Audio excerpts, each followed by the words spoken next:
Halo kawan-kawan, wow. Selamat pagi, selamat siang, selamat sore, selamat malam buat kawan-kawan semua dimanapun kalian berada. Selalu sehat, aktif, positif, dan tentunya kreatif dalam berkarya. Tetap positif ya. Tetap berkreasi, menciptakan karya-karya yang luar biasa, baik hobi, lukisan, patung, diorama, maket, fignet, ataupun wall decor yang lain. Apapun itulah, kalian pasti akan selalu harus positif tentunya. Oke, kali ini Sam Onit akan mereview sebuah bahan untuk sculpting atau mematung. Mematung dengan sculpting itu tentunya menyenangkan, dan kalian akan saya ajak untuk mengenal sebuah produk buatan karya anak Indonesia. Saya beli di Tokopedia dan juga masih ada di marketplace yang lain. Jadi bahan ini sangat mudah didapatkan secara online. Bahan ini saya review karena saya sudah memakai ini lebih dari 10 tahun. Nah, ini contohnya kawan-kawan.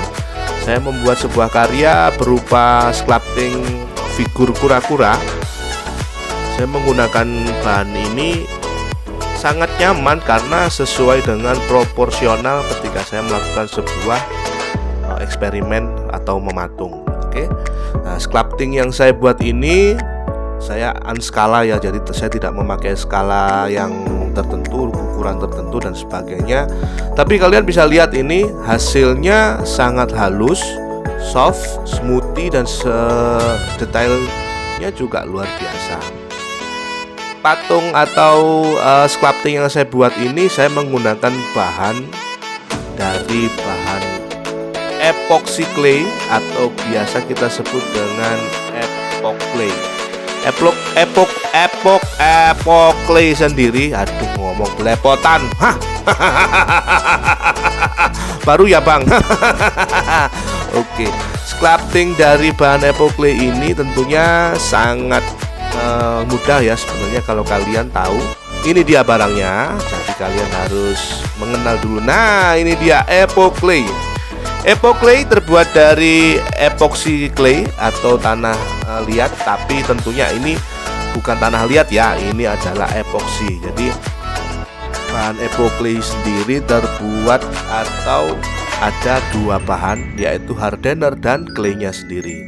Ada part A dan part B yang harus dimixing. Seperti yang kita tahu bahwa membuat sebuah sculpting atau karya dari clay ini harus di mixing ya kawan-kawan. Nah, jadi yang part A dan part B harus di mixing menjadi satu dengan skala 1:1. Ingat, skala 1:1, jangan skala 1:1000. Oke?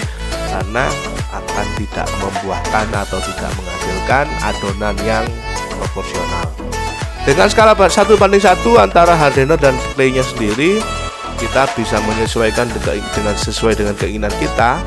Untuk kelembutan, kelenturan, kekerasannya tergantung kita akan melakukan sebuah mixing untuk adonan yang akan kita buat sebagai sculpting. Oke, kita lihat ini sekarang. Ini dari part A-nya, claynya sendiri. Bahannya tidak lengket walaupun berminyak, tapi ini tidak lengket. Saya sudah memakai produk ini lebih dari 10 tahun kawan-kawan. Serius, bener, serius.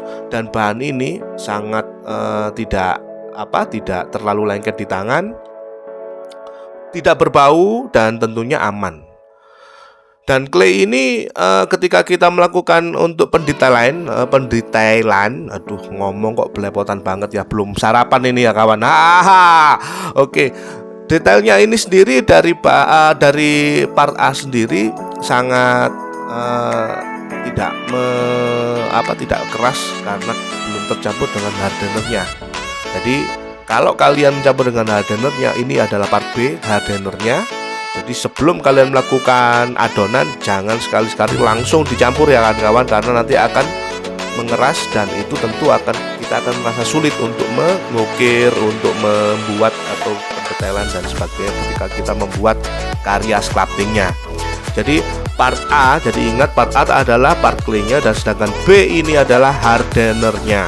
Jadi inilah yang membuat claynya tadi akan menjadi keras. Jadi makanya ketika kita memixing antara part A dan B, kita harus benar-benar nah ini kawan. Nah, kita bisa lihat tingkat kelenturannya kenyal dan sedikit sticky atau lengket, tapi itu tidak terlalu lengket yang seperti ada perekatnya ya. Jadi clay ini empuk dan hardener ini akan bereaksi ketika akan dicampur dengan part A.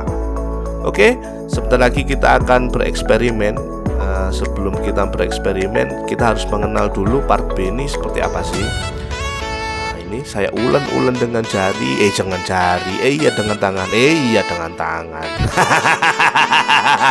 Nah, ketika saya memegangnya ini memang tidak berminyak, tapi lengketnya berasa.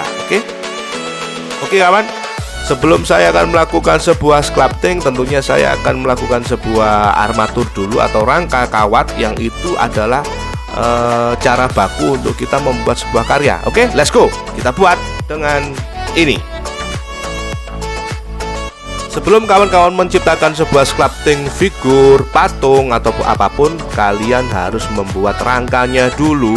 Dan ini terbuat dari aluminium kawat atau kawat aluminium ya. Aluminium kawat ini biasanya dapat dibeli di toko-toko yang seperti bonsai, tanaman dan sebagainya. Atau kalian lebih mudahnya lagi, kalian bisa online, bisa mencari belanja di online. Dan untuk karya yang akan saya buat ini adalah contoh karya yang saya membuat dengan bahan baku epoclay ya kawan-kawan. Kita lihat dulu bagaimana caranya epoclay bisa sesuai dengan keinginan saya ketika saya mau menciptakan karya tertentu. Ini saya sedang membuat contoh karya, dan saya tidak akan mengulas karya yang akan saya buat ini dengan terlalu detail. Saya cukup menunjukkan pada kalian. Saya skip, saya cepatkan ya ini supaya kalian bisa melihat proses pembuatan, bagaimana caranya membuat sebuah sculpting figur dari epoclay ini. Oke, kita lihat sekarang, kita bikin armaturnya dulu. Kita buat rangka untuk membuat figur yang akan kita buat.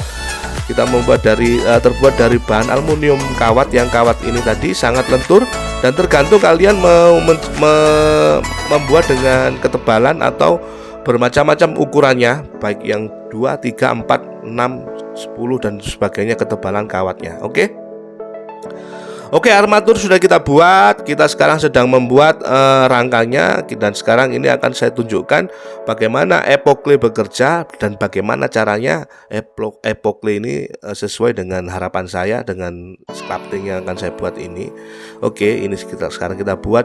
Kita bungkus dulu dengan kertas aluminium foil, yang tentunya itu menambah ruang agar supaya kita tidak terlalu banyak menggunakan bahan sculpting ya kawan-kawan. Oke nih, kelihatan. Sekarang saya akan membuat scarecrow Halloween. Scarecrow Halloween yang akan saya buat ini terbuat dari epoclay tentunya kawan-kawan. Dan kita bisa lihat, saya sangat seneng banget ya sama bahan ini, karena bahan ini sudah menemani saya dalam berkarya kurang lebih sudah hampir 15 tahun kawan-kawan. Saya buat sculpting, saya buat model kit, scarf bleed dan sebagainya.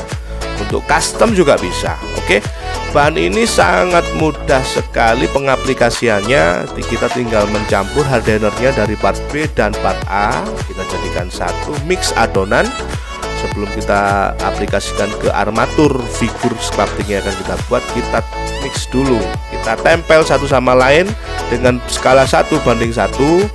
Kemudian kita pijit-pijit, kita ulen-ulen sesuai dengan kelenturan dan juga proporsional sesuai dengan keinginan kita. Kita mixing, kita ulen-ulen, pijit-pijit, kita lakukan massage kepada si adonan ini biar adonannya tercampur dengan baik sebelum kita aplikasikan ke armatur yang akan kita buat figur ini. Oke, kita lihat sekarang. Saya sedang menempelkan epoclay ini tadi kepada armatur atau rangka figur yang akan saya buat. Sangat menempel dengan baik dan saya tidak ada kendala dengan pengaplikasiannya, karena epoclay sendiri bisa menempel di kayu, di batu, di kanvas dan sebagainya, di segala all surface atau di segala permukaan. Jadi kalian tidak akan merasa kesulitan bagaimana caranya epoclay ini bisa menempel di sebuah bahan bahan yang lain. Nah kawan, ini sekarang saya sudah hampir 80%. Saya tidak akan mereview atau men-shoot secara detail figur yang saya buat. Dan ketika saya melakukan pendetailan, cukup saya oles dengan air karena epoxy clay ini sendiri sangat water based ya. Jadi ketika kita melakukan mungkin terlalu keras dalam melakukan pengaplikasiannya, kita bisa sebelum mengeras kita bisa melakukan pendetailan dengan air. Oke, ini review singkat saya dan ini sudah terbukti dan saya sudah melakukan banyak sekali figur-figur atau membuat karya dengan bahan epoxy clay ini. Epoxy clay ini akan saya cantumkan di deskripsi tentang pembeliannya di mana, baik IG-nya, kontak dan sebagainya. Kalian bisa langsung mencari di marketplace seperti Tokopedia, Shopee dan lain-lain. Harganya pun sangat murah, tergantung kalian akan membeli dengan berat yang apa. Beratnya mulai dari 100, 250, ada yang 500 gram sampai 1 kilo. Oke, tentunya semakin berat epoxy clay-nya sendiri akan semakin mahal harganya. Nah kawan-kawan, sekian dulu review singkat yang akan saya lakukan ini. Epoxy clay sendiri secara karya luar biasa. Jadi saya suka sekali dengan produk ini, dan dengan epoxy clay saya bisa menciptakan berbagai karya mulai dari diorama, sculpting, figur, dan juga sculpture ataupun custom, hal-hal yang lain sesuai dengan hobi kita. Oke, terima kasih, tetap sehat selalu dan positif. Ciao.